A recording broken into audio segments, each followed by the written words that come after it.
ભરૂચ જિલ્લાની આચોર જિલ્લા પંચાયતની પેટા ચૂંટણીમાં આરોપ પ્રત્યારોપની રાજનીતિ। આચારસંહિતા હોવા છતાં તાલુકા પંચાયતના કર્મચારીએ આવાસ યોજનાની સનદની નકલ ભાજપ તાલુકા પ્રમુખને આપી હોવાનો કોંગ્રેસે આરોપ લગાવ્યો। એટલું જ નહીં, ભાજપના તાલુકા પ્રમુખે ચૂંટણી પ્રચારમાં સનદની નકલ વહેંચી હોવાનો કોંગ્રેસે આરોપ લગાવી ફરિયાદ કરી।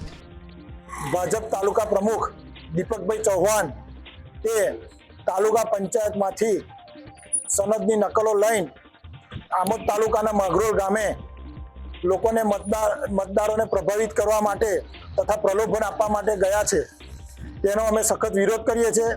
તો બીજી તરફ ભરૂચના સાંસદ મનસુખ વસાવાએ કહ્યું કે કોંગ્રેસ હારી રહી છે એટલે આવા ખોટા આરોપો લગાવે છે। આ તો પણ તદ્દન આ એમની વાત ખોટી છે। આજે હારવાના છે, આમ આદમી પાર્ટીના હોય કે કોંગ્રેસના લોકો હારવાના છે અને હાર એમને નક્કી દેખાય, ક્લિયર દેખાય છે। હાર તે બેબાકડા થઈ ગયા છે, અકળામણ એમને છે એટલે ખોટો આક્ષેપ કરે છે।